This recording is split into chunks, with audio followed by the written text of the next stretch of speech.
Welcome to Payoff Pitch, Action Network's Major League Baseball betting podcast. I'm Collin Whitchurch, and this is our MLB playoff preview. I'm joined today by Sean Zerillo, and our old friend Anthony Dabbundo of The Ringer is here to help give us some picks, maybe talk a little Phillies. We're going to go through each series, talk about, this is more big picture stuff. Wildcard series, we have 4 series set. Tigers, Guardians, Padres, Cubs, Red Sox, Yankees, and Reds, Dodgers. We're going to go through these series, talk about them, break them down, give out any picks we have, look at big picture league stuff. For the American League, obviously the Mariners and Blue Jays awaiting winners, and in the NL, the Brewers and Phillies awaiting winners. And just talk through all of our best bets, what we have, what we like. Again, as a reminder, we're going to be with you every Monday through Friday throughout the playoffs. Every Monday through Friday that there is a game, we will have an episode breaking them down. Later this evening, you will have our Game 1 episode. Me and Sean give out our best bets specifically for these Game 1s that happen on Tuesday. But let's jump right into it. We'll go series by series. We will go AL, then NL. So let's start with the Tigers and the Guardians. Of course, these games taking place in Cleveland after their furious rally to win the AL Central title. Game 1. We obviously have Skubal pitching for Detroit. Cleveland hasn't announced yet. We're assuming either Gavin Williams or Tanner Bybee there. Rest of the pitching matchups to be determined. Sean, I will kick it to you first.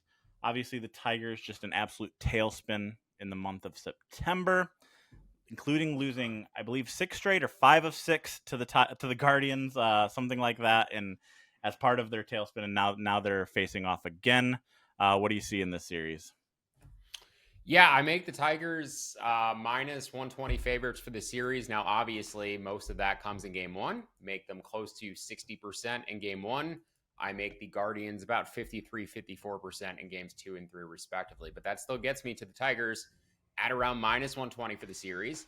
And rather than laying minus 170 or whatever it is on Tarek Skubal in Game 1, would rather just have a Tigers series ticket at minus 110. You could bet that up to about minus 115. And then you have a nice, better price on the Tigers and Skubal in Game 1 in a game that they need to win in order to win the series anyway. And then you basically have, hopefully, a plus EV ticket into Games 2 and 3. So, yes, obviously, the Guardians overtook the Tigers in the last 30 days. The Guardians' bullpen was the biggest driver and the biggest differential between the teams. Guardians, number 1 bullpen. Expected FIP and strikeout minus walk over the past 30 days. The Tigers 17th and 29th, respectively, every time they played. It was basically tied through 4 or 5 innings, and then the Guardians kind of overtook them late. But in a short 3-game series where one of the 3 games is going to be started by Tarek Skubal, I think bullpen variance matters less than honestly anything else. I think bullpen quality maybe matters less than anything else in a 3-game series because you're only using a handful of relievers and you're using them over and over and over again. So really just need to get lucky in a short series. I think the Tigers have the better offense on paper. I think they have obviously the better starting pitcher for Game 1. And I do think that goes a long way. But in terms of just being able to bet a price for the series line that is significantly better than the Game 1 line and hoping to roll it over into Games 2 and Games 3, the one prop that stood out, Tigers to win 2-1, I projected that at plus 287. You can get as high as plus 350. I'm not sure if we're allowed to quote specific books on this show, but as high as plus 350, and I make that line plus 287, and Tigers series price up to minus 115. Yeah, we've talked in the past about how hot and cold streaks necessarily entering October don't matter that much. So I think that people could potentially be overrating Cleveland or underrating Detroit just based on the form they looked entering this playoffs. I think that if you just look at it on paper, Detroit is the better team. Should mention DraftKings right now, series price, Tigers minus 115, Guardians minus 105. So Detroit is slight favorites here. Dabbundo, any thoughts here on Detroit? Are you on the Tigers as well, or buying in on Cleveland continuing that hot streak? I mean, if you're like a contrarian person, the Tigers are the ultimate wild card play, right? I mean, who is betting Detroit? We all just watched this historic collapse. They completely faded. They were one of the best teams in the league the first half of the year. But the thing is, they have the best starting pitcher, and they were the clearly better team over 162. Cleveland finished the season with a negative run differential. And so I was curious, and I pulled up, how did negative run differential teams do in the playoffs? 2023 Marlins swept in the wild card. 2023 Snakes made the World Series. 2007 D-backs lost the NLCS in a sweep to Colorado. 2005 Padres swept in the first round. 97 Giants swept in the first round. 87 Twins won the World Series. So there is a couple of teams that have made runs out of kind of relative analytical obscurity, but Cleveland is by far the worst offense in the American League playoffs. And I think ultimately that's what matters the most in a short series. That and then like the one dominant pitcher. And I think so Detroit has the advantage on those two key fronts. And, like home field, sure, but divisional home field I think never matters as much in these kind of series either. So I'm going with Detroit and trusting Tarek to get the win and give them two chances to get one. Yeah, I'm with you guys here, which might come to a surprise to some of our longtime listeners because I've been the ultimate Detroit hater throughout the season. I think that, Cleveland essentially, their offense is Jose Ramirez, a little bit of Kyle Manzardo and Steven Kwan. And, they beat Skubal in that last start, that huge, and they scored 3 runs in 1 inning without hitting a ball out of the infield. It was just. What a scam inning that was. Didn't Skubal, the only ball that left the infield was the one that Skubal threw under his. He tried to over the first baseman's head. He tried to snap it to the first. He tried baseman. To pull a Mark Burley, and it did not exactly work out. My biggest question with Detroit, I'll get into this because I have some overall some future bet thoughts on the Tigers, is how much managing is going to matter in October, and as much as it matters, AJ Hinch is someone who I trust to pull the right strings. Obviously, last year during that hot streak, he was pulling all the right strings when they made that run into October, just like that pitching chaos plan, right? Where he was just going reliever after reliever after reliever. And that was, Sean, that was one of the reasons you were buyers on the Tigers entering the season. One of the reasons I wasn't is because I thought those relievers would regress. And he tried to, it worked for most of the season, right? But he tried to pull those strings in September. He was even saying, like, we're going to go to pitching chaos, but Will Vest just turned into a pumpkin. Tommy Kahnle, all these guys just were not performing. But the thing with reliever variance, and Sean, you say it doesn't matter that much in the wild card. That's true.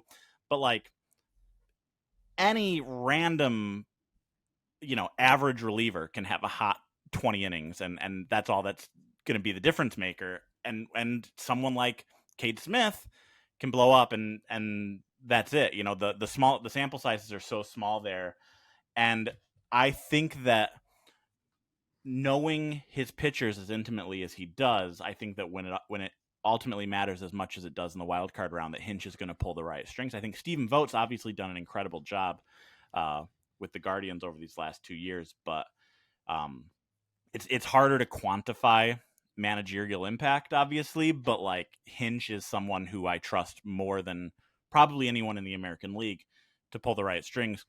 Obviously, these two teams faced in the ALDS last year. Lane Thomas hit that famous home run off Tarek Skubal in the deciding game. But yeah, I think Detroit gets it done this time around. Let's move on to the other AL series, the ESPN Excitement Index series, Yankees Red Sox. Game 1 we do know is going to be Max Fried against Garrett Crochet. Carlos Rodon for Game 2 for the Yankees. Pitching plan beyond that, question mark. Brian Bayo, Lucas Giolito likely for Boston in some order, and Game 3 for New York, if there is one. Cam Schlittler, maybe. We'll see. Yankees are minus 165 favorites here. Red Sox plus 135. All 3 potential games obviously taking place in the Bronx. Sean, what are you seeing in Yankees Red Sox? Yeah, I make the Yankees close to minus 190 in this series. Was a bit surprised. I thought it would be higher on the Red Sox, lower on the Yankees. The value bet that I like for this series is Yankees to win the series 2-1. I make that about plus 210. You can bet that as high as plus 235 at FanDuel. It's about a 2.5% edge compared to that plus 210 number. I actually, if I was the Red Sox, I would find a way to get Connolly early to pitch as much of Game 3 as possible. Despite the Yankees splits, I think he is their maybe second best starting pitcher. I would rate him ahead of Bayo right now, just on pure projections. Obviously, postseason experience, maturity, that's a whole different equation. But in terms of arm talent, I think he's their second best arm behind Crochet.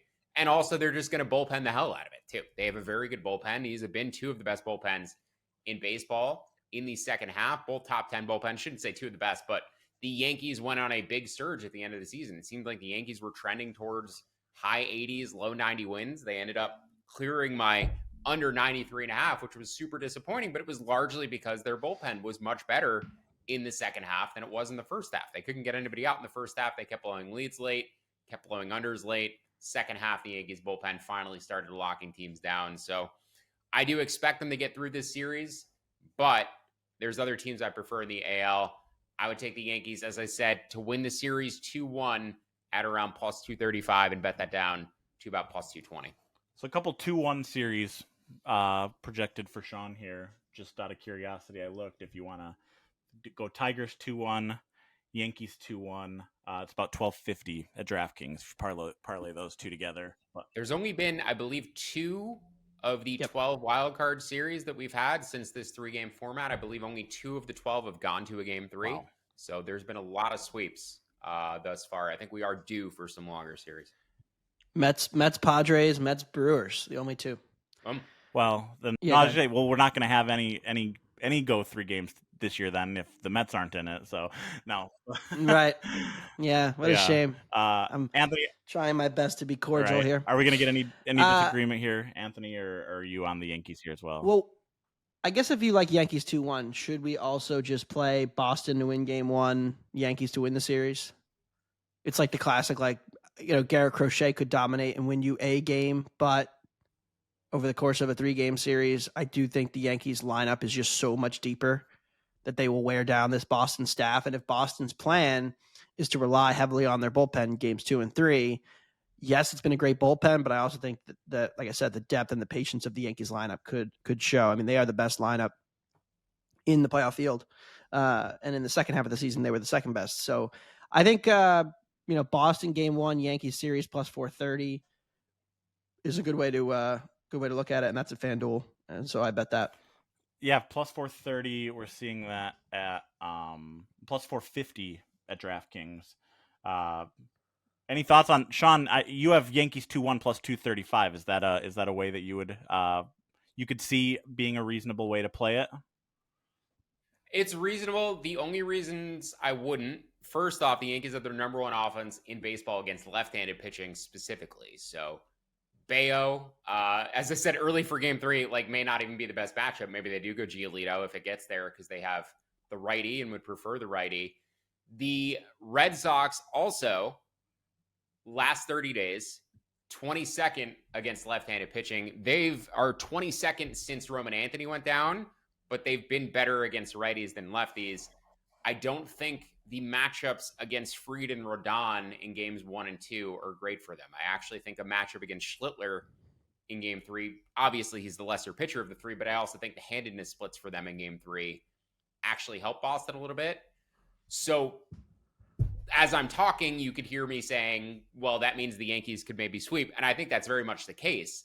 And it doesn't help our bet, either way, Red Sox, losing game 1.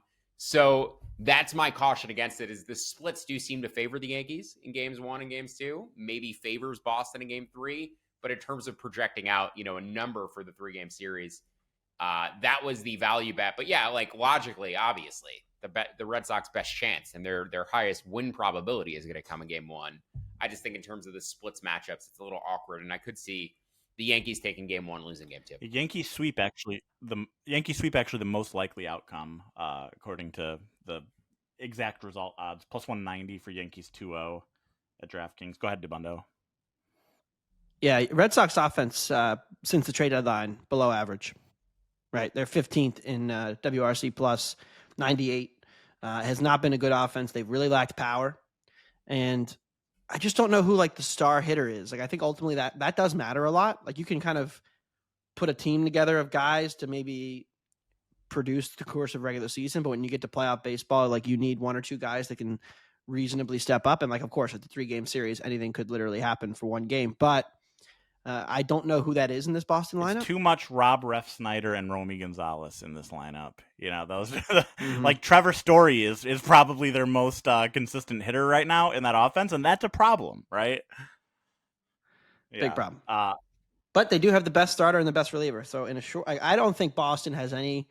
I mean, unless Anthony's making a comeback that I don't expect, I don't think Boston has any value trying to go deep in these playoffs. Like, I think they're kind of a cross off, but I think they could. I mean, it's Red Sox Yankees. I mean, what's home field worth here? These two teams know each other intimately. One thing that Zerillo mentioned with not liking the hitting matchups, I kind of think that this series will play out lower scoring. And we can get to the bigger trend that Zerillo and I discussed last night. I had him run the old bet labs for me, but unders have been dominant in these wildcard series over the 3-year period. Yeah. This is ultimately I'm not betting this series, at least from an overall series perspective. This is actually like the heartbreak series for me as a White Sox fan. We're going to see Crochet in game 1, and we could see Rodon against Giolito in game 2. Like, just absolutely breaking my early 2020s White Sox heart. I think the Red Sox bullpen vanished, as you guys mentioned. Aroldis Chapman, Garrett Whitlock, Justin Wilson, Greg Weissert, however you say that name. Like those guys are good, but I don't think it's going to matter against this Yankees offense. I think it's the best offense in the American League.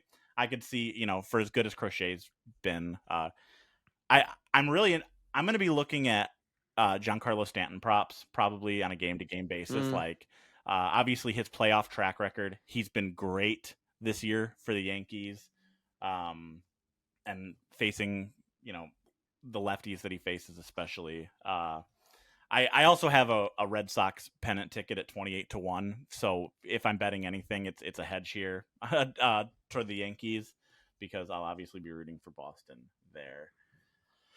All right, let's move on to the rest of the American League. Obviously, we have the Blue Jays awaiting the winner of Red Sox Yankees. We have the Mariners awaiting the winner of Tigers Guardians. Want to get your guys' thoughts on them and or any other kind of future thoughts beyond the wild card round for the American League. Sean, I'll let you go first. You had a really nice hit.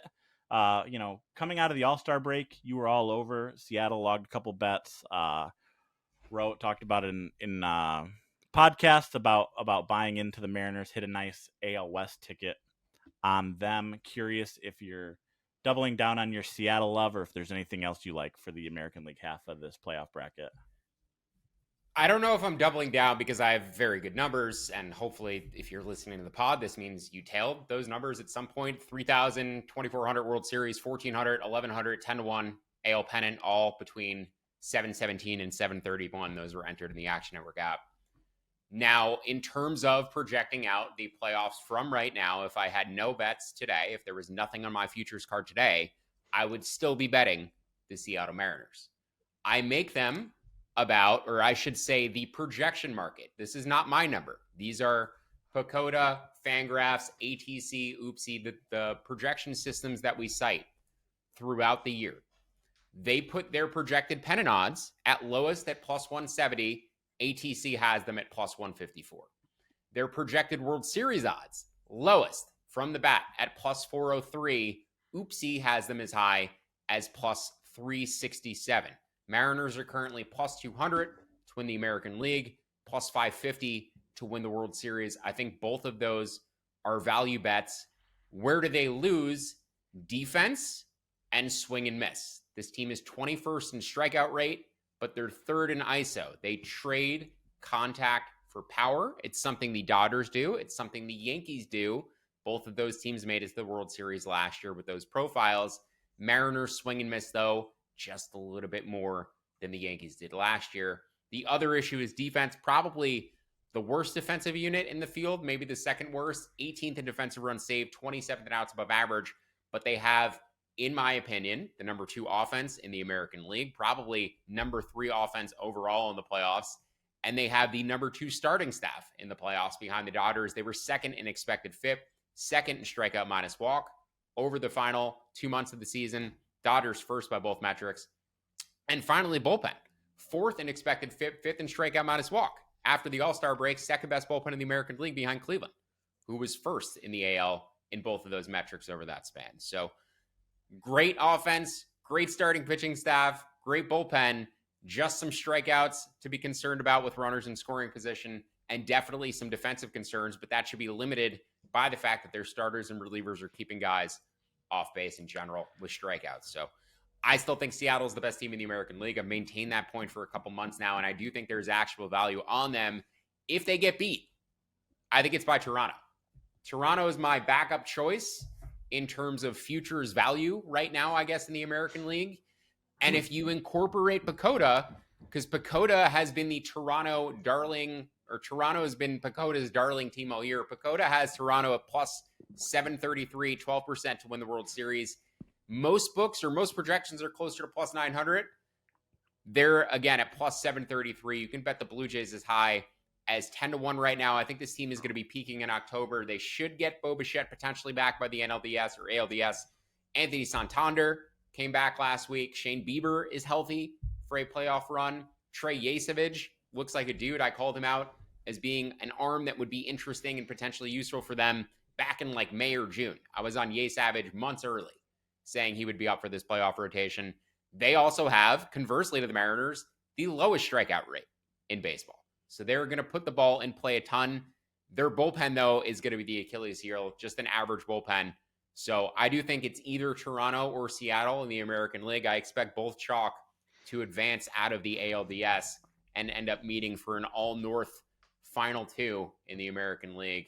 Going to be getting some chilly weather potentially outside as people head into these games late into October. But yeah, Jays and Mariners, my final two in the American League. And obviously I'll stick with Seattle, but I think there is World Series value on the Jays. Maybe not pennant value on the Jays, but definitely a 10-1 World Series value on the Jays. Couple thoughts here. You mentioned the North thing. I think I saw something on social media this morning that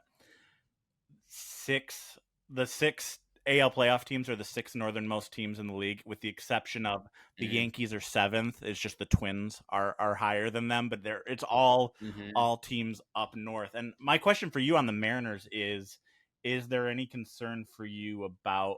It sounds like we're going to know today the status of Brian Wu. He's going to throw a bullpen. Yeah. If he's out, does that change your projection on Seattle to a serious degree? Also, with Seattle, one thing worth noting is we do get the return of playoff Randy Rosarina, which I'm very excited about. But thoughts on Wu? Yeah, he's probably the most important thing going on right now in terms of injury concerns. Yeah, 100%. What does your projections on Seattle value? Would they if say Wu's bullpen goes bad today, does that change anything for you, Sean? Yeah, absolutely. I would upgrade Toronto probably above them just because the rotation, you'd be slotting Miller in or you wouldn't be slotting Miller in. You would have to, because right now it's Gilbert, Castillo, Kirby, Gilbert, and then Wu. So yeah, you'd be slotting Bryce Miller into that 4-start, and he's been fine. He's had injury concerns, came back, was throwing a little bit harder, but even the results haven't been amazing. He's given up 16 runs in 25 innings this month. So yeah, no, it's a downgrade for sure. And Wu also has like phenomenal home road splits as well. He's a guy you want starting game 1 or game 2 for you, alongside Gilbert. So no, it would be a significant downgrade. I would still view them as, the second best team probably in the American League, even if downgrading Wu to Miller, but I would put them behind Toronto for me probably. Yeah. Mariners, I mean, you mentioned PECOTA. I mean, what does PECOTA know? They're wrong about the Phillies again this year, but every year, Colin, every year. It's all right. One of these years they'll put him at 90. Mariners, that'll be the Mariners and Blue Jays have both been PECOTA darlings all year, definitely to an insane degree. My thought on the American League, I mentioned I have a Red Sox ticket, but again, Dabbundo, you mentioned this right off the top of the show. Tigers are the contrarian play, right? You can get Tigers pennant around 9-1 right now. I don't know if I'd go that far. I mean, like I'm just saying for the first round. I know, but that's a step further. Tigers 9-1 would be my one. Just looking at the odds, my one potential value play here. Again, they are such a streaky team. Like Scooble is their one consistency, right? but their offense is incredibly streaky with guys like Riley Green, guys like Spencer Torkelson. Jack Flaherty has been insanely streaky this year. Obviously, he's not someone that I trust.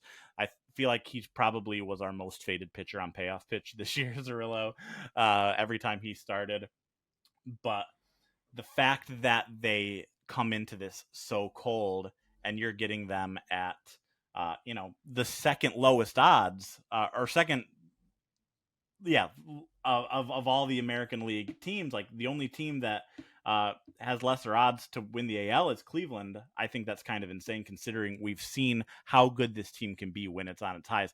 I'm going flipping the switch here on Detroit, who I've hated on all year, and I feel like we finally reached a point where I see value in them. Dabbundo, what direction are you going in here? So a few things. With Seattle, Woo is really, really important because, like Zerillo mentioned with the home road splits, he's been so dominant on that mound in that park.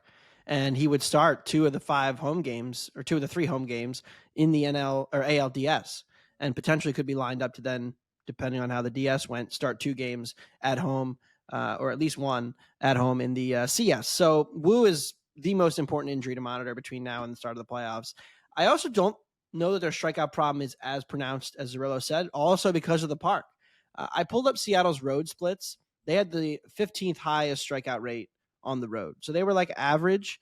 I just think that park, and I don't think anybody's truly quantified it. People have talked about the batter's eye and different like seating arrangements out in the outfield that are throwing off the pitching ability to pick up spin and stuff. But everybody who goes there just has strikeout problems. So that's probably going to be true for the teams coming to Seattle for playoff games, whether it's Detroit or Cleveland. Like Cleveland might even strike out a little bit more than they usually do up there. So I wonder about Seattle's bullpen depth in a longer series because I think the starters have kind of underperformed this year, not named Woo, like the Castillo types, the Gilbert, the Kirby has not been as good. And that was kind of their big plan. So I think the second tier of the Mariners bullpen can be had, but like who's better in the American League? Yeah, I think it's hard to make a case for anybody. And they got the easiest path, like by far, avoiding the Yankees in the DS, guaranteed Cleveland or Detroit with a rested staff after those teams bullpen the hell out of each other for 3 straight days. Yeah. Like it's such an advantage in those Saturday and Sunday games. And avoid in scooping Seattle. game 1. Right. If the Tigers advance. Yeah. So I think it is. I think it has to be Seattle, and I agree with Zerillo. I promise I will disagree with Zerillo at some point in this podcast, but the team I'm going to disagree with is the one we're going to talk about next. But I think Seattle's certainly the team that I'm looking to play. Yeah, definitely some disagreement to come in the National League side. I should mention with the Mariners, George Kirby's looked great down the stretch here. Like that dude could really turn it on. Gilbert obviously could turn it on at any point. That rotation at full strength, especially with healthy Woo, is the best rotation in the AL for sure. Couple other long shots. I don't know. I will push back on that. I'm not sure about that. I think the best rotation in the AL might sneaky be the Yankees. With Heel and Schlittler looking as good as they have down the stretch here. Yeah. I mean, I think you could convince me, and it depends on what kind of Woo we get too, but you could convince me that the Yankees are actually the best rotation. And that is why I think that the Blue Jays, I'm a little dubious of Toronto. I think their bullpen, I think their entire pitching staff, second half of the season, they had a 4.76 ERA, xERA from their starters, 4.25 FIP. And honestly, against either opponent, they're at a considerable pitching disadvantage, whether it is Boston or New York. And then there's the whole Bo Bichette thing with him not being 100%. I am kind of selling Toronto, and I think that I imagine I will be on either Boston or New York against them head-to-head in that series whenever we get there. Yeah, I think Seattle's bullpen is a higher ceiling, I think, than the Yankees, but I could see an argument for New York there, surely. Before we move on to the National League, just two other long shots I want to throw out there. I was looking at the crazy prop markets, and you can bet at DraftKings most home runs, most strikeouts for the playoffs. And if the Tigers were to go on one of those hot streaks, one of those runs, the two that stood out to me were the most home runs market. Like if you're going to bet most home runs, most strikeouts, you want to probably bet someone who plays in the wild card round, right? Because if someone from the wild card round goes on a deep run, they're going to have more games than the teams with the buys. So I looked at both Riley Green and Spencer Torkelson for most home runs in the playoffs. Riley Green 120-1, Torkelson 100-1. Just as like long shot sprinkles. If the Tigers were to go on a run, like it's because those guys get hot, right? Because of their streakiness. So just want to throw that out there as well as a couch change bet. Yankees most runs playoffs plus 650 was tempting to me. It kind of gets into my theory that they might beat up on Toronto's pitching staff in that series head to head, and then make the CS. I don't know that they make the World Series, but I'm. It's kind of a bummer the way that the playoff bracket shook out, because the two teams that I was hoping to be able to try to buy on, and I'm invested in Seattle too. The two teams I was hoping to try to buy on in the playoffs both went on like godlike runs in September, which was the Yankees and the Mariners. And so now they're all just like, well, I guess the value's kind of been bet out of them to a certain extent, but I will be on the Yankees over the Blue Jays when we get there. And I think the Yankees offense could, I mean, we'll see. I mean, again, the calendar could also flip to October and Judge could turn back into, mid player, career 760 OPS in the playoffs. It's like not terrible, but not good either.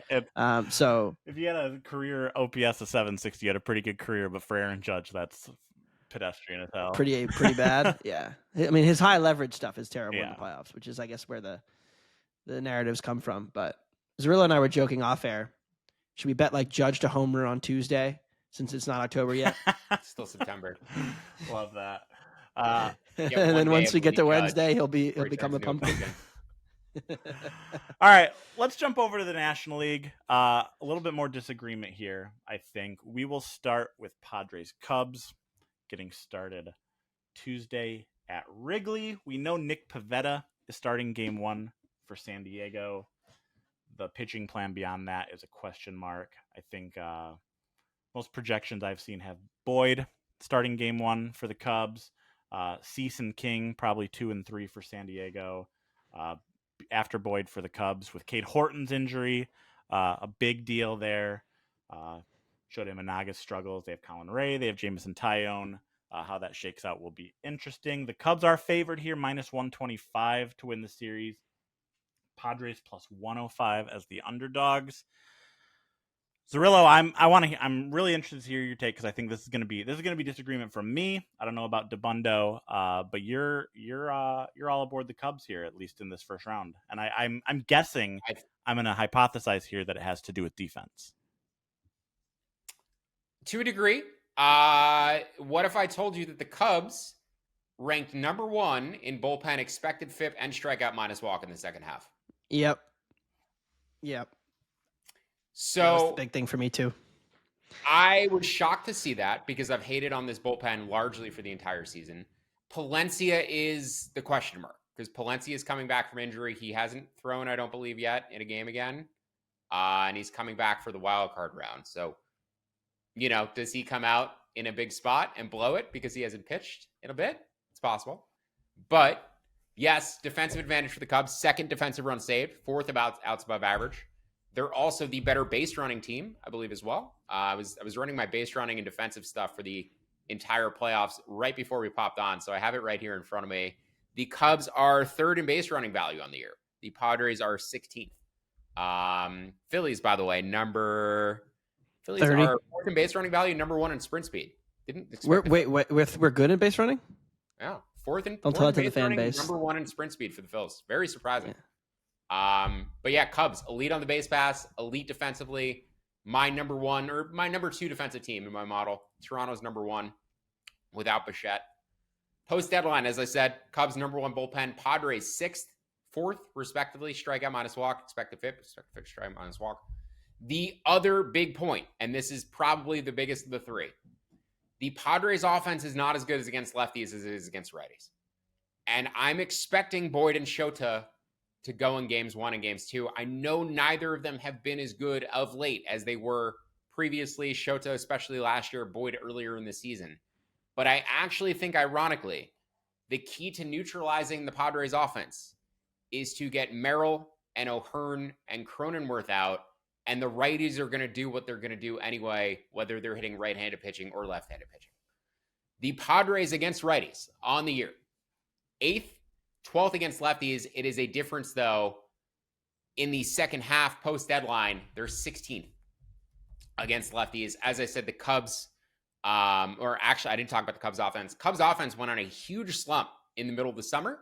Last 30 days, second WRC plus, absolutely smoking the ball again. So I think the Cubs have more power. Padres have more contact, but the Cubs have more power in games where the wind is going to be blowing in at Wrigley.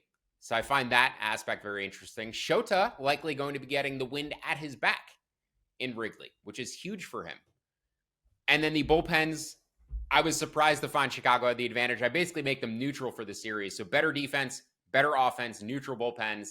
The starting pitching for the Padres, the one potential area where they have the edge. But I make the Cubs 54 to 56% in all three games of the series. I make them close to 60% for the series overall, about minus 150. I like them up to minus 133. I think it's pretty contrarian. I also like them to sweep as well. Plus 233, my projected number to sweep. You can get as high as plus 275 at Caesars, and minus 120, I believe, is their series price. Dabbundo, you I'm with really, Sean? I am so out on the San Diego offense, especially now that Laureano's down. Mm. They're bad. Just quite frankly bad. 17th in expected slugging this year. The Cubs are 4th. Isolated power, they are in the bottom 10. Cubs are in the top 8. Ex-WOBA, Cubs 5th. Padres 14th. So just a huge advantage offensively. And then the bullpen advantage is, I think, overstated. Because, like you said, the Cubs bullpen has been pretty good. And to be honest, I like Nick Pivetta. I'm happy that he's turned his career around.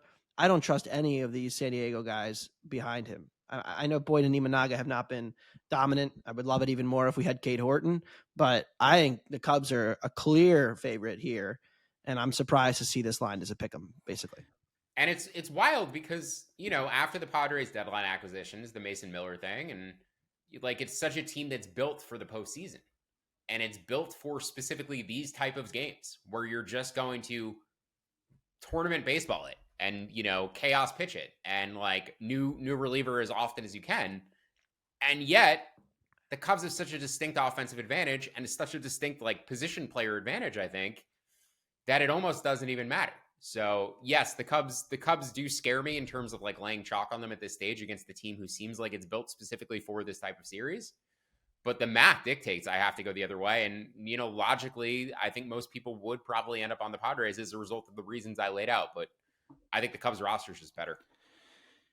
Yeah, I'm going to go out on a limb here. I'm on San Diego. I think that they have the better starting pitching in this series with Pivetta, Cease, and King. Matthew Boyd has faltered a little bit down the stretch. Shota Imanaga has been a disaster. And the Cubs bullpen has been really good, but as you mentioned, Sean, I do think that this whole built for October thing with this Padres bullpen is going to matter with Estrada, with Morejon, with Suarez, with Miller on the back end. If Schilt is able to actually pull the right strings at the right times, I think it outweighs. I do think the Cubs have an offensive advantage here. The Padres have been feast or famine all year, stars and scrubs. They kind of mitigated that a little bit at the deadline, but they're still, with the Laureano injury, they're running out Sheets in the outfield again, which is a huge defensive downgrade. Luis Arias has if Luis Arias is hitting 330, it's fine. If he's hitting 280, it's a problem, and he's hitting 280 this year. But I think that getting just the starting pitching edge and the way this bullpen is built, I like San Diego here, particularly as an underdog.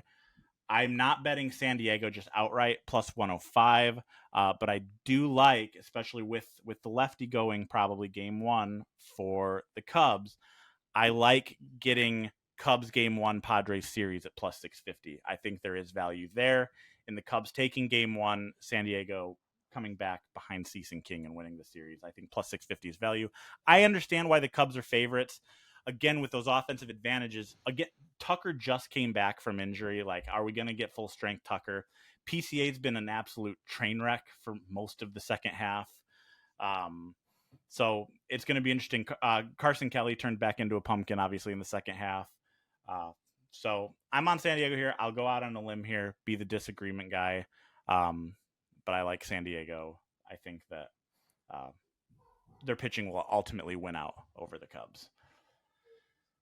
All right, let's move on to what I think most people think is the least interesting first round series. It would have been a hell of a lot more interesting if it was Mets Dodgers, but it's Reds Dodgers. Would it? No offense to the city of Cincinnati, but the Dodgers.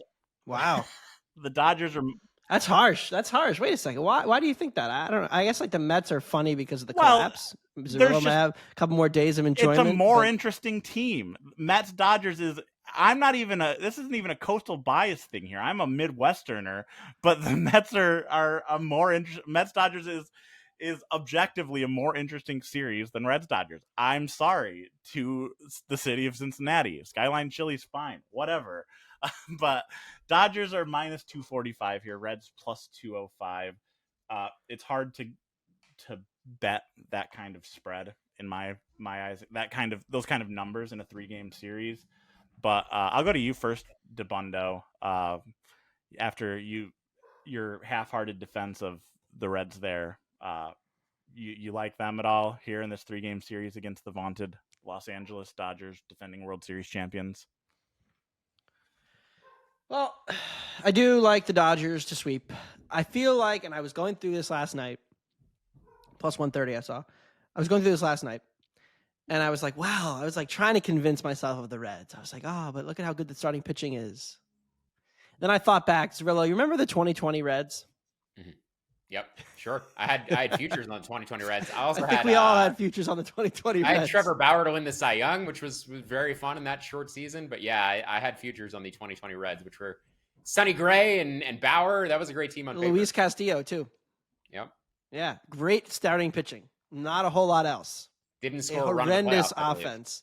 And we had just watched the 2019 Nationals, so we were like, like they're gonna replicate the formula. They're gonna do the thing where you have the really good starting pitching, and you're just gonna win the World Series off of, or make a run at least off of that.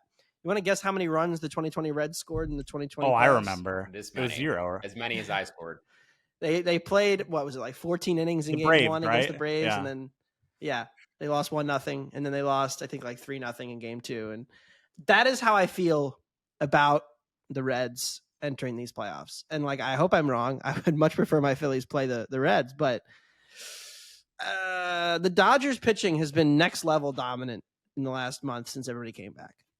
And the numbers on it are that the Phillies have been the second best rotation in baseball since August 1st with a 3.2 xERA. Very good rotation. Great year for the boys. The Dodgers in the last 2 months had a 2.8 xERA. They were almost a full half run better than every other starting rotation in the league. And in these shorter series, the Dodgers are able to piggyback the Glasnow Sasaki types to avoid this absolute tire fire of a bullpen that may end up costing them. I think probably will at some point in the playoffs when we get into like the CS, if they get there, maybe even the end of the DS against the Phillies. But I don't think like this is like a featherweight going up against a light heavyweight in the first round here. And I know that it's baseball and anything can happen, but I just think the Dodgers scrape across a few runs each game, and that's enough to win both because the Reds barely score. Like, what are the Reds to get shut out? They have props on that? Oh, Reds to score 0 runs in the series? There should be. I love that. Well, maybe not the series, but like I think it's worth it to bet Reds no runs in game 1 and just see how it goes. Yeah. I haven't seen a prop for it, but I like Dodgers too. If you win the game 1, just roll it over to game 2. That's how you bet. Exactly. How you bet the no runs in a series. Yeah. No, I'm completely with you. This Reds offense is leaves a lot to be desired. Ellie De La Cruz, Noel V. Marte. Yeah, I'm on sweep here. I can't justify betting a team minus 245 in a 3-game series because anything can happen. So if you're betting the Dodgers here, you're finding the best plus money option, and sweep is the way to go. I think we'll have some more thoughts on the Dodgers when we talk about team futures beyond just this first round series. But I'll probably be betting Dodgers sweep. Sean, you have anything here? Yeah, Dodgers to win the NL pennant at plus 300. Actually, plus 320 at FanDuel now. High projection of 33% from the bat, plus 200. Low projection of 26% from Fangraphs, plus 282. They opened to win the NL pennant last year after winning the World Series, plus 200. They were bet down to plus 140 by opening day. They were plus 120 on July 1st. They're now up to plus 300 after a bye. What's really going to be interesting, and where I'm really going to get excited, is when they're plus 450 after losing game 1 to Hunter Green. Or maybe plus 500. That's where things get really exciting. Really? But right now, I think the Dodgers are a value bet. But I would rather bet them to their destination instead of betting their outcome for this series. If I'm betting futures, I want to bet teams to where I think they're going, not to just where I think they may advance from. The Reds, we talked about it. The Reds can't hit 26th in WRC plus since the deadline, 18th over the last 30 days. They have started using their pen very interestingly, though, and this is part of the reason why I think Francona should be manager of the year.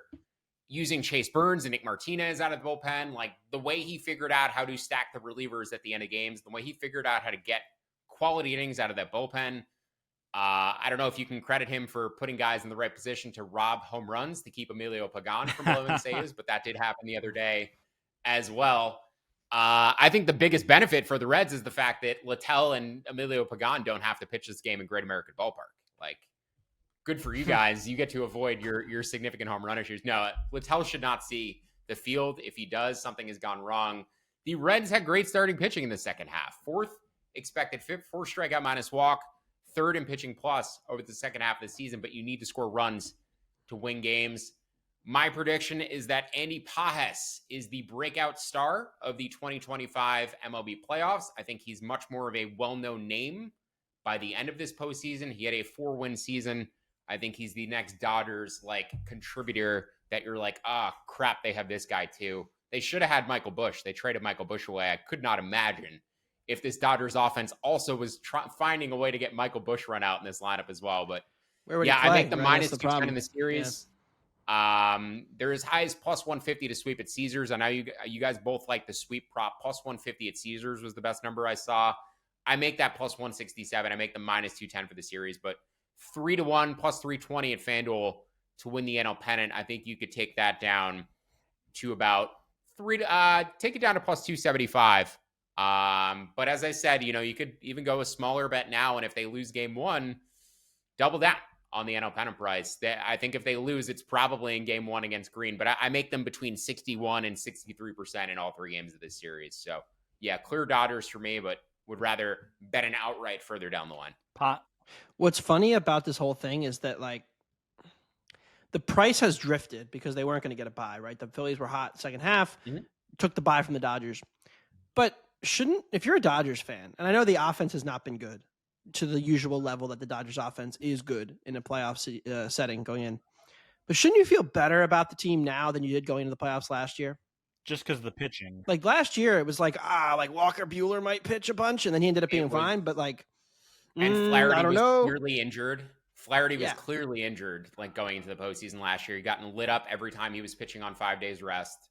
They were trying to keep him on 6 days rest. So no, across the board, I think it's a more competent team than it was last year. Muncy's back. The main issue is Will Smith. Will Smith is currently hurt.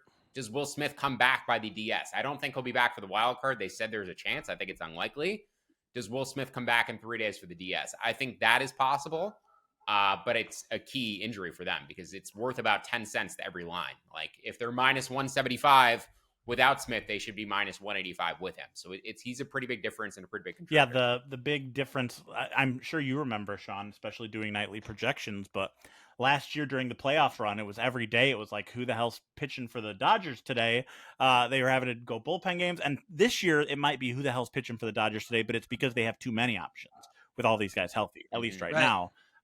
How do they piggyback it? I mean, it's going to put a lot of pressure on Davey Roberts, which, his track record is spotty, but Sheehan, Kershaw, Glasnow, Sasaki, I think are their 4 most important relievers in the playoffs potentially. Yeah, that's my big... You only need 3 starters for the first 2 rounds, assuming that the Dodgers go Yamamoto, Snell, Ohtani in the wild card round if needed. And then they would throw potentially... those 3 guys again in the division series, if the rest worked out well for them, then you wouldn't need a fourth starter. So then Sheehan, Glasnow, and Sasaki become relievers because every inning Tanner Scott pitches, I feel good if I'm playing against the Dodgers. Yeah, that's my big question with the Dodgers, because I see value in the Dodgers as well in the futures market. We'll just transition right into that section because we don't have a lot to say on Reds Dodgers. But you know what's going to happen? Tanner Scott's going to come in the 9th inning in like a 3-0 game. He's going to give up a run to the Reds and burn our shutout bet. That's how it's going to guaranteed. Yeah. I've already marked it down as a loss for that reason. Yeah. But real quick on the Reds, you want to guess what Ellie De La Cruz's WRC plus was in the final 3 months of the season? I'm guessing it was bad. Ooh. Sub 700, I want to guess. Yeah, he was 688, 84 WRC plus. Noelvi Marte, 721, 93 WRC plus. Remember, they played in a park. Noelvi had a hot final couple weeks and made a huge defensive play. I think if the Reds are going to do anything, it's like those athletes, meeting their potential, right? It's Ellie and Noelvi doing huge stuff in a very short series, and the pitching holding it down. I think that's the only way they get through is like Francona bullpenning the hell out of it. Dave Roberts being completely inept and putting in the wrong guys. And the Reds squeaking out some wins here with some bombs by Noelvi and Ellie. I really don't see them putting together sustained offense, especially as we said with the Dodgers having the option to just if Ohtani doesn't have his command or, Yamamoto really is pretty consistent. But if Snell or Ohtani don't have their command, you just go to Glasnow, bring in Glasnow. So it's and then if Glasnow doesn't have his command, you go to Kershaw. Yeah. Well, he won't be in the wildcard series, but Kershaw will not be on the wildcard roster, but Sheehan, they got options. So in a short series, it's really tough. And, just to extrapolate out to the DS, the 3 starters in 5 games, it's not even that for me so much as the fact that the Dodgers do not have to pitch their bullpen on consecutive days for the first 3 games of that series against the Phillies. They get to go bullpen, rest day, bullpen, rest day, bullpen. And I think that's a big advantage against the Phillies as well for them. Yeah, it's hard to get excited about the Reds just because, like last year's Tigers or this year's Guardians, it's like, oh, they're entering October red hot because they went on this torrid streak. The Reds didn't do that. The Mets just fell back to them. The Reds have just been kind of average the entire season. But yeah, I have big circle for the Dodgers just in terms of playoff futures is how Dave Roberts manages. And if there's one tactitionally advantage series in this whole playoffs, it's Francona against Roberts, right? Because Francona is one of the most seasoned and successful playoff managers there is. How you guys say Kershaw's not going to be on the wildcard roster. He shouldn't be, but is he not going to be because he's Clayton Kershaw? And do they go to him or have him on there just as an honorary thing because that's how it works with Kershaw, and you don't want to disrespect the legend and have his potential. I think it's just a rest thing. I think it's because he pitched on Sunday or Saturday. Yeah, he started on Sunday. Not well rested. Okay. I think he'd be on the DS roster potentially, but they also have a bunch of not good He'll be lefties. on the DS roster. They have a bunch of lefties. So for a wild card series, they're we don't need. They probably want the lefties for the Phillies. That's the Kershaw scenario, right? The Kershaw playoff scenario is that he's obviously not starting, but Game 5 Phillies, Dave Roberts brings him out of the bullpen to face Bryce Harper in a key spot, and he gives up a 550-foot home run to end his career. But yeah, wouldn't be opposed. Tanner Scott, Blake Trinan, the less you see of them, the better right now. If Roberts is going to pull the right strings with those guys in close games, that's the ultimate question.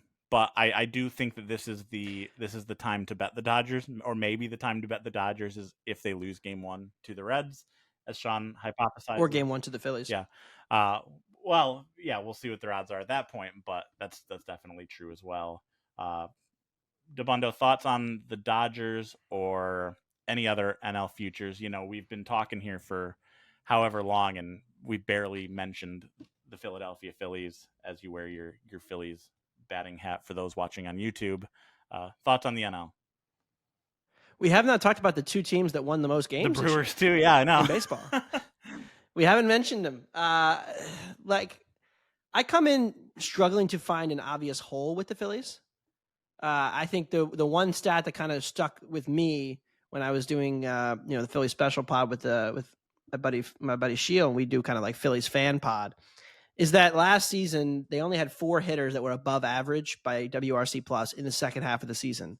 This year they have 8 regulars who are doing that. So the lineup for Philly, which was a thing that has gotten exposed in past playoffs, does feel considerably deeper at the moment than it was in past years. And they were the 3rd best offense in the second half as well. And that's without Bryce Harper really being Bryce Harper. He's been battling like this wrist thing. And I think getting a week off actually will be really helpful for Bryce and this offense being really good in the playoffs. I think there are questions about the middle relief. I think there are always questions about Ranger Suarez. I never know how he does it. And then he ends up throwing like 6 innings of 2-run ball. And you're like, all right, I guess he did it again. So ultimately, if Wheeler were in, I think they would be like prohibitive, arguably World Series favorites. Without him, now you're relying a little bit more on Suarez and Luzardo, and you don't trust them quite as much. But this, again, it's the 2nd best starting rotation. It's the 3rd best offense in the second half. And it's a bullpen that has some depth questions, but has one of the best relievers in the sport in Duran, who can pitch multiple innings. So I think it's very hard to make a case that anyone is definitively better than the Phillies, but also they're probably going to have to beat the Dodgers and the Brewers to get to the World Series. It's going to be tough. So I'm excited for it. Bring on Red October. I think they're probably rightfully the favorite right now, but I suspect they will not be the favorite, assuming the Dodgers take care of business here in the 2 out of 3. Like I assume that the Dodgers are going to be a slight favorite over the Phillies because of how good the starting rotation is. Right now at DraftKings, Phillies are World Series favorites plus 425, Mariners plus 450, and then the Dodgers at plus 500. Blue Jays and Brewers. Dodgers will probably be like plus 350 if they beat the Reds. Yeah. Blue Jays, Brewers plus 750. Zerillo, any other National League thoughts? I know you said Dodgers NL is your value. As Anthony mentioned, we barely talk Phillies. We barely talk Brewers. Literally the best record in baseball. They have the ultimate nobody believes in us juju going because none of us clearly believe in them. Do you have any thoughts on the Brewers or Phillies? I think Zerillo believes in them a little bit. I do believe in the Brewers, but the math doesn't. And the math hasn't the entire year. So it's going to be a little bit different in terms of betting them game by game. I think the Woodruff injury for them was very significant. It's just you don't have the star power to necessarily match up with other teams. Even Shelby Miller going down hurt, like then you're just throwing Eric Fede for a bunch of innings in the regular season. And is he going to be on their roster? I don't know, but like they went from having elite pitching to very good pitching just by losing 2 guys. And I still think they're great. I think they're a really well-rounded team, but like Mizorowski doesn't give you any confidence with what he did in the second half. And as we discussed, a large part of their offensive value this year has come on ground balls in the infield and just overachieving on them by an outstanding degree. So if you play a team that has a good defensive infield, I think it is a potential problem for the Milwaukee Brewers. I have not looked into the Padres infield, specifically in their metrics compared to their outfield. The Cubs are great defensively up the middle with Herner and Dansby Swanson. Matt Shaw is their 1 weak spot at the hot corner, but he's gotten a little bit better and played closer to average. So I don't know what the Cubs Brewers head-to-head record is offhand this year, but I do know if I was to pick a team defense that could shut down what the Brewers do offensively, the Cubs would be one of the first teams I would pick. So I don't think the Cubs are a great matchup for them. The Padres may be a little bit softer of a matchup. And you're talking like starting pitching, pretty comparable. Brewers, maybe the better lineup. At worst, the lineups are comparable. And then the Brewers are the much better defensive and base running team. So if I'm the Brewers, I would rather see the Padres in the second round instead of your division rival who knows you pretty intimately. So I ultimately do think in the NL, and I gave out my AL picks before I said that the 2 top seats. In the NL, I'm going to go Brewers Dodgers. I told Anthony a few weeks ago when the Brewers and Phillies were playing, this feels like an NLCS to me, and it still might be. I can't pick chalk on both sides. I'm not even going to go Brewers Dodgers. I'm going to go Cubs Dodgers in the National League as my final 2. They open the season with one another in Korea. They get to finish the season with one another in Dodger Stadium as the Dodgers beat the Cubs and go on to the World Series. It was 7-6 Cubbies this year yes, head-to-head. And Padres 4-2 head-to-head. Less relevant, but Could be relevant. Yeah. I don't know what the defensive stats necessarily say, but I feel like I've seen that like Machado's lost a step. He's 33 now at third in terms of their defensive infield.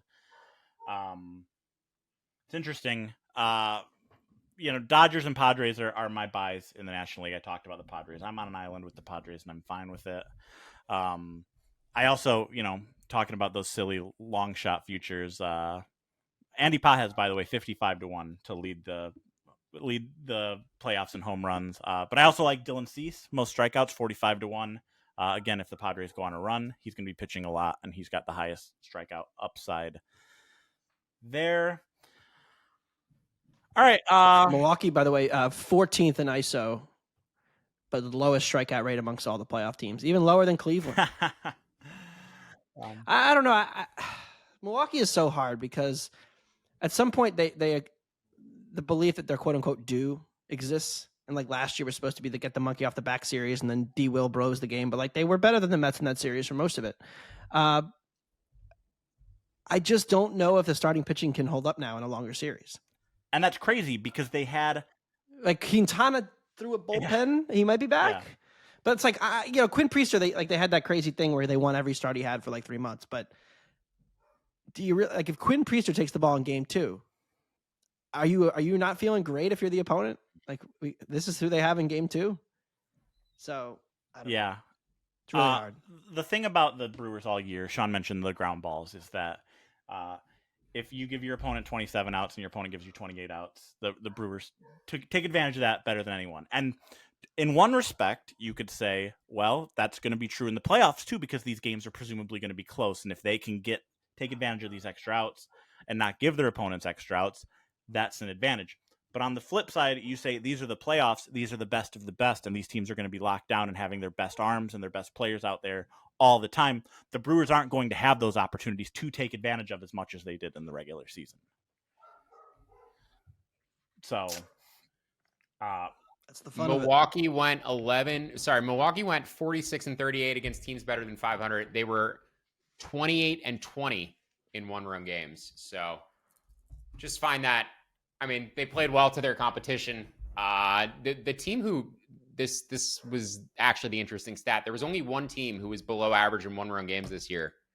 Boston. Yes, 22-27. The Red Sox were the only team to finish with a losing record to make the playoffs. And that's funny because their bullpen is a strength. They're considered a strength. Their bullpen is good. They were so bad in extra innings this year. It was like bizarre. I mean, the metrics, the Yankees were the best team in the East, but Boston could have easily won 93-4 with some better injury luck. And their pipe was 91 and they won 88. So they also underachieved by run differential.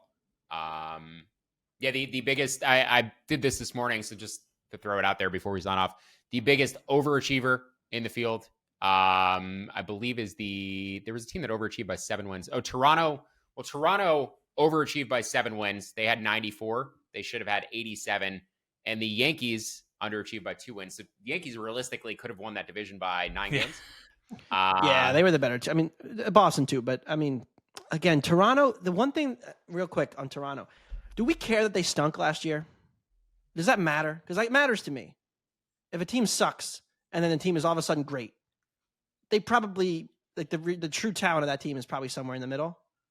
I don't know if I mean, teams change so much from year to year. Players age, players grow, over 162 games. But nobody saw this coming from Toronto. I think a lot of people were like, oh, Toronto, I think Zerillo probably bet they're over.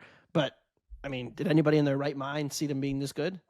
Like, do our priors still matter after 162 games of baseball? That's a question. I don't know the answer. I'm not, like, definitively saying that's why I'm selling Toronto. I don't like their starting rotation, or their bullpen. But, like... Well, yeah, they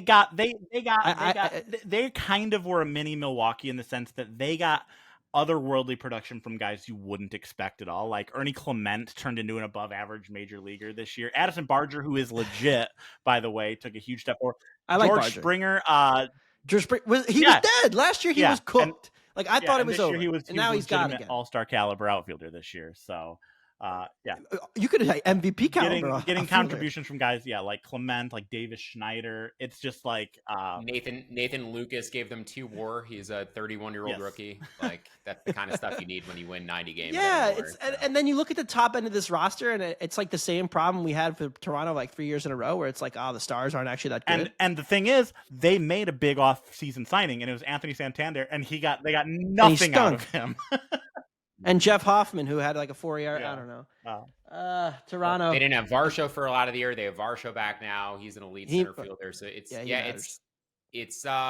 they missed Andres Jimenez for a lot of the year too at second base. He's the best defender in the sport, maybe. Period. Eric Lauer was incredible for them for a little stretch. Yeah, Eric Lauer. Like that's the thing.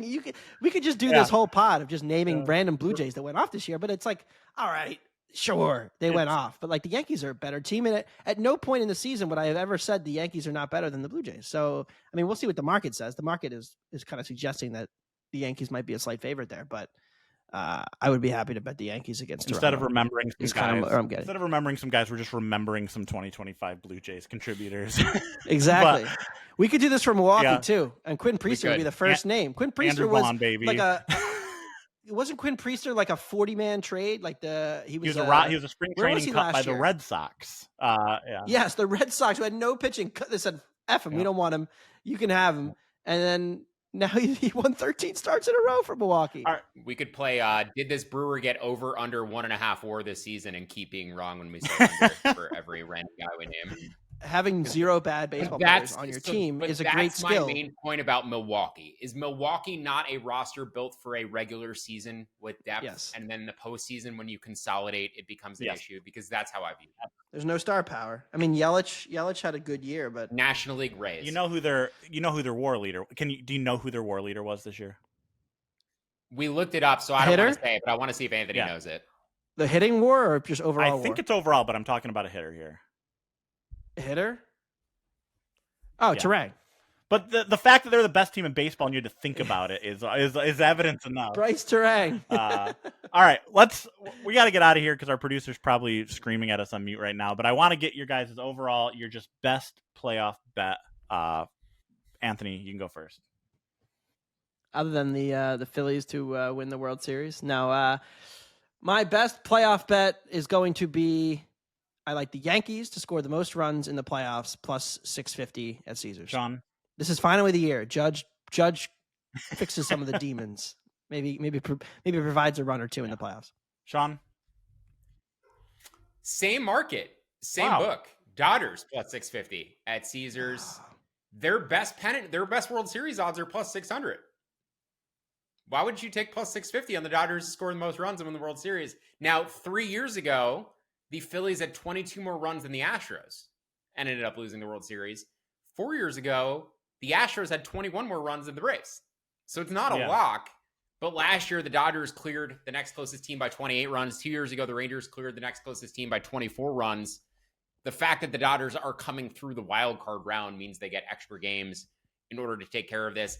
And it's purely the fact that it's a better number than their best available World Series odds. So rather than betting the Dodgers 6-1 World Series, I'd rather bet them plus 320 pennant and plus 650 most postseason runs. And then my two pennant teams, the Mariners and the Dodgers, you can parlay AL pennant, NL pennant together. You could name the finalists, whatever market makes you available to bet that. I make that plus 785 for Dodgers and Mariners to both make the World Series.